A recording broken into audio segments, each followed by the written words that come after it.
September 26, 1981, a ranch near Metitza, Wyoming. The morning is completely ordinary, right up until the moment a ranch dog named Shep trots up to the porch. Shep drops a dead animal at the feet of a rancher named John Hogg and his wife, Lucille. John looks down at the carcass. It is a long, slinky mammal, measuring roughly 2 feet from nose to tail, weighing perhaps 2 pounds. It has a distinctive black mask across its eyes and dark, almost black feet. He assumes it is just a mink that wandered too far from the Gray Bull River, or perhaps a strange-looking weasel. He picks the animal up by the tail, walks over to the edge of the property, and tosses it into the tall weeds. Then, Lucille stops him.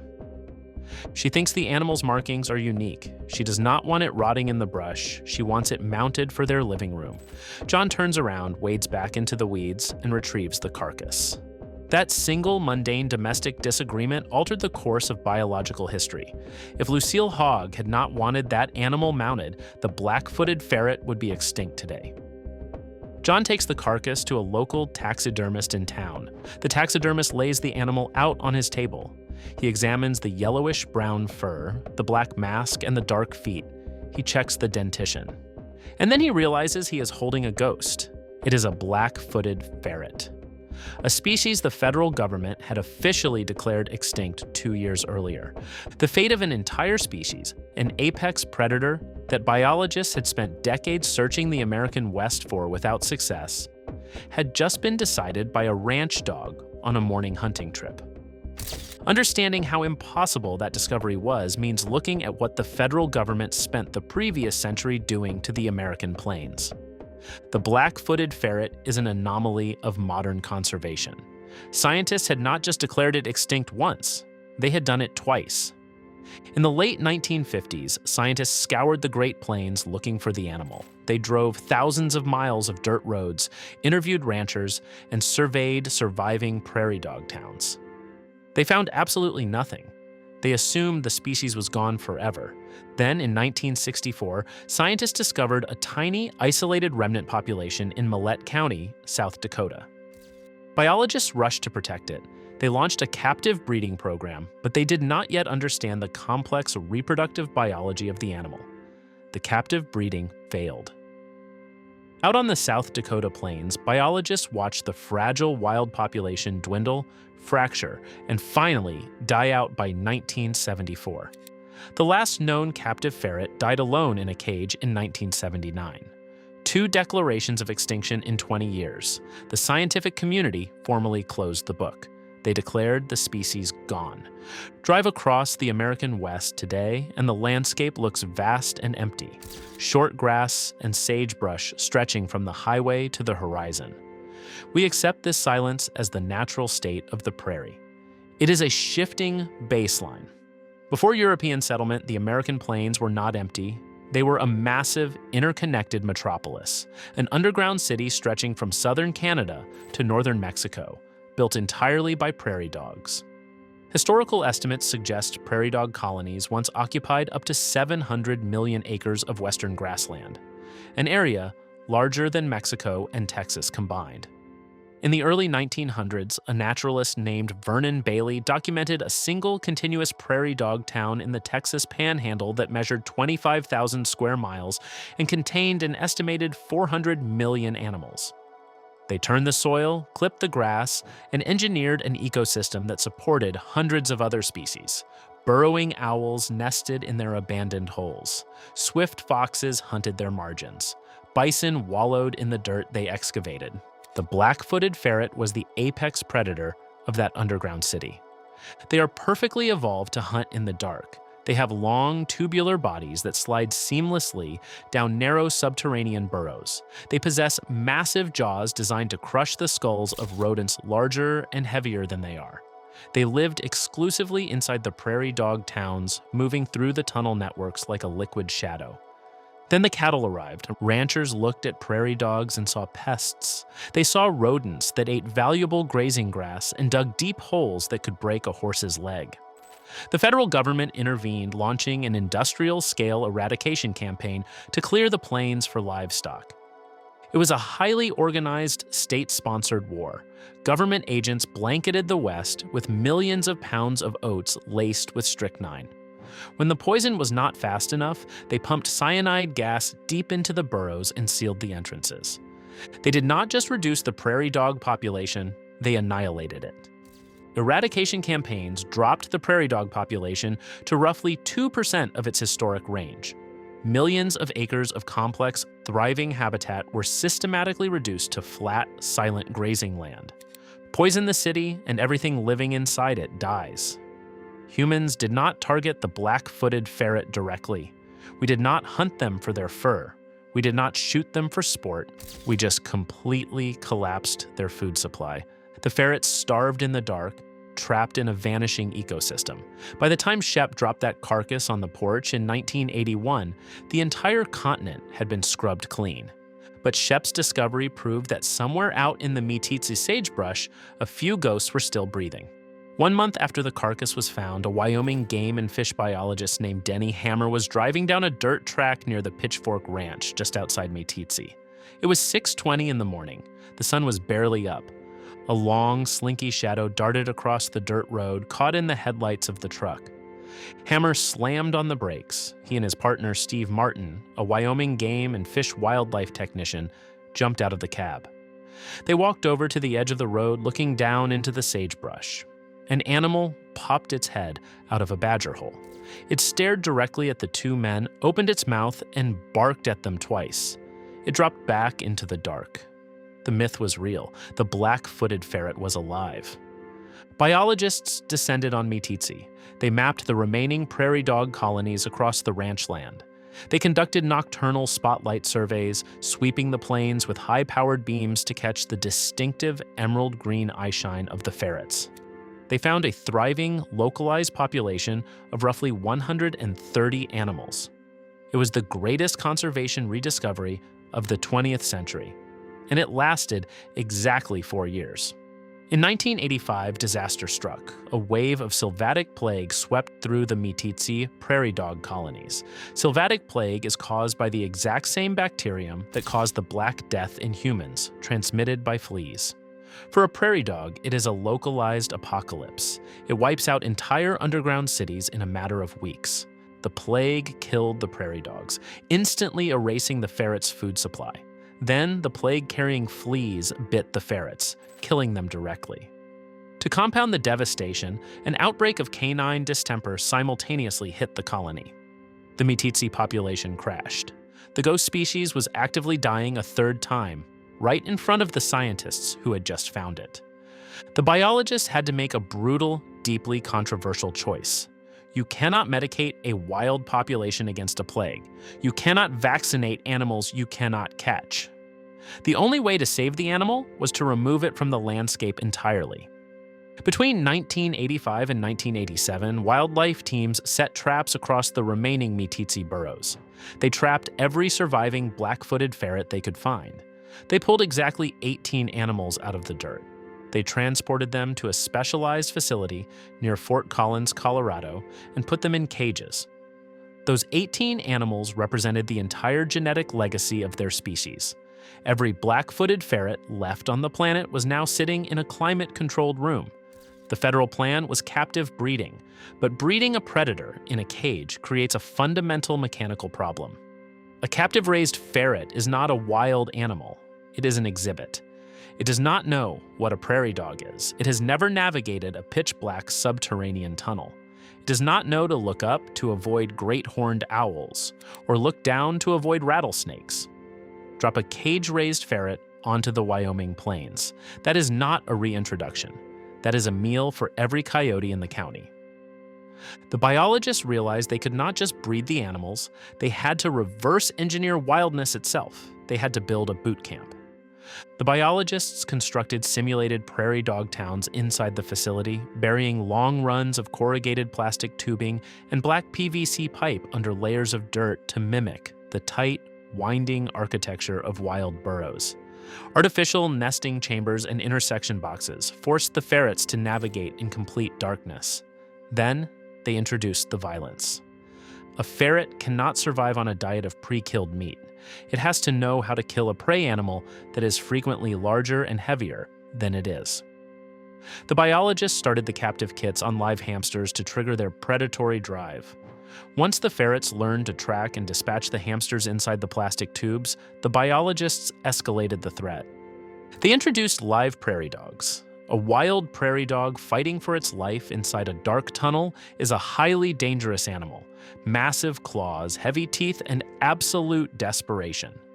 The captive ferrets had to learn the precise mechanical execution of a wild kill. A lethal, crushing bite to the back of the prairie dog's neck, severing the cervical vertebrae instantly. Biologists monitored the subterranean fights using infrared cameras. A ferret had to prove it could track a live prairie dog through the dark, survive the physical struggle, and execute the killing bite without getting injured. They spent roughly 30 days in this predatory conditioning program, learning to map tunnels, avoid threats, and secure their own food. Only the ferrets that successfully graduated from boot camp were cleared for release. The ones that failed stayed in the cages as breeders. The mechanism was locked. They had the animals, they had the training.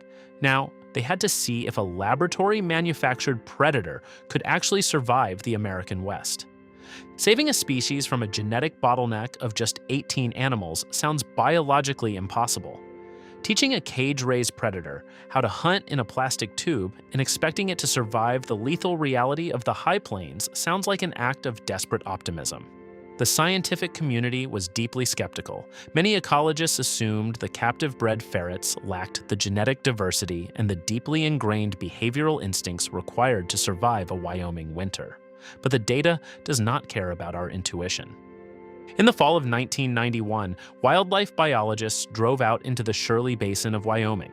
They carried wooden transport boxes holding 49 boot camp-trained black-footed ferrets. They set the boxes down near active prairie dog burrows, opened the doors, and stepped back. The animals walked out of the boxes, sniffed the dirt, and vanished down the holes. Then came the waiting. The monitoring teams returned at night. They swept the Shirley Basin with high-powered spotlights, looking for the emerald green eyeshine reflecting in the dark. They found it. The ferrets were not just surviving, they were actively hunting. They were dragging dead prairie dogs to the surface. And then they started reproducing. The following spring, spotlight surveys picked up something that had not been seen in the wild in nearly a decade. A wild-born ferret kit emerging from a burrow behind its mother. The captive-bred animals had successfully transferred their laboratory-learned survival skills to a wild-born generation. The ecological cascade began. The United States Fish and Wildlife Service expanded the release program. They began dropping boot camp graduates into carefully selected prairie dog colonies across the West, targeting areas where plague could be managed and landowners were cooperative. The official numbers are documented in the Safe Black-Footed Ferret Program Action Plan for 2024 to 2027. From those 18 original founders, and remarkably, only 7 of those 18 successfully passed on their genes, the population scaled. The federal government established 34 distinct reintroduction sites spanning the United States, Canada, and Mexico. By 2024, official monitoring data confirmed there were more than 500 wild adult ferrets hunting across the North American plains. They are living in the Badlands of South Dakota. They are hunting in the short grass prairies of Montana. They are surviving in the high deserts of Utah, the plains of Colorado, and the borderlands of Chihuahua, Mexico. An entire continent's lost apex predator, reconstructed from 18 survivors, a ranch dog's discovery, and a plastic tube boot camp. The recovery goal is explicitly defined: 3,000 wild adults across 30 populations. They are not there yet. The genetic bottleneck is tight enough that biologists actively manage the bloodlines, constantly moving animals between sites to prevent inbreeding.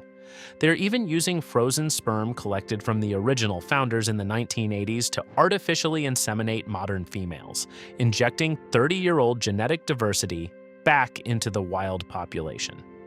But the sheer physical fact of their existence is a triumph of mechanical conservation. We broke the ecosystem, but we proved we know exactly how to build the predator back. What we have not figured out is how to stop destroying the only food source keeping them alive. The captive breeding program was a triumph of mechanical conservation. Biologists successfully reverse-engineered an apex predator from a genetic bottleneck of just 18 animals and taught them how to be wild again. But predators do not live in a vacuum. They run on fuel. For the black-footed ferret, that fuel is exclusively the prairie dog. Ferrets possess a 90% diet dependency on prairie dogs. They do not hunt mice. They do not hunt rabbits. They do not scavenge for carrion. A single ferret family requires more than 200 prairie dogs a year just to survive. And they only live inside the burrows prairie dogs abandon. They do not dig their own homes. Without massive, thriving prairie dog colonies, the ferret has no food and no shelter. It is a biological absolute. And that is where the conservation miracle hits a brutal economic wall. The industrial eradication campaigns of the 20th century never really stopped. Today, prairie dogs exist on just 2 to 4% of their historic range across the American West. And even that tiny surviving fraction is actively being destroyed.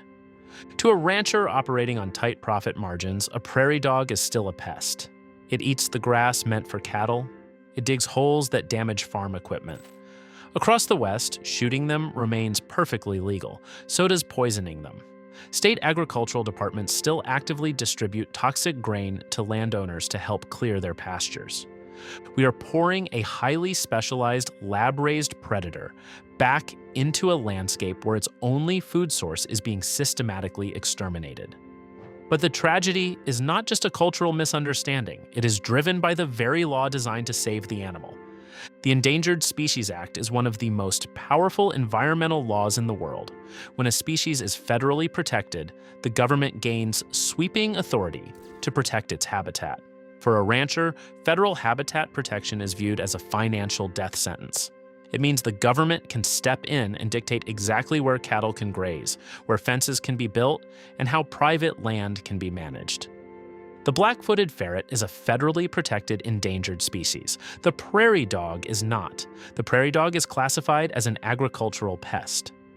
Ferrets follow the prairie dogs. If a rancher allows a massive prairie dog town to flourish on their property, they are essentially rolling out a welcome mat for an endangered predator. And the moment that ferret crosses the property line, the federal regulations follow right behind it. So landowners look at the law and make a highly rational economic calculation. The easiest way to keep federal agents off your property is to ensure the endangered species never arrives. And the easiest way to ensure a ferret never arrives is to completely annihilate its food supply. Ranchers actively poison and shoot prairie dog colonies specifically to avoid the Endangered Species Act. The conservation law designed to protect the ferret is inadvertently incentivizing the total destruction of the only ecosystem that keeps it alive. The biologists at the Fort Collins boot camp figured out how to teach a cage-raised ferret to crush the spine of a prairie dog in the dark. What they cannot do is teach a ferret how to survive a poisoned landscape. We saved the animal. We cracked the genetics, but we released them into an economic reality that is actively trying to starve them to death. You cannot solve a cultural problem in a laboratory. Decades after a ghost popped out of a badger hole and barked at him in the headlights of his truck, Denny Hammer returned to the Wyoming sagebrush. He was older. He had spent his entire career working to drag this species back from the edge of the abyss. He drove out into the Meeteetse landscape, walking over the exact same dirt where he and his partner had definitively proved the animal still existed. But this time, he was not looking for a myth. He was holding a wooden transport box. He walked out into an active prairie dog town, set the box down in the dirt, and opened the door. A black-footed ferret, a captive-bred descendant of the original 18 survivors, carrying the exact bloodline of the species he had helped pull from the wild in 1985, walked out of the box, sniffed the wind, and vanished down a dark hole. We pulled an apex predator back from the dead. The black-footed ferret exists today because a ranch dog named Shep found a carcass. A woman named Lucille Hogg refused to throw it in the weeds, and a team of biologists refused to let the last 18 animals die quietly in cages. They intervened. They played God with the genetics, and they built the animal back.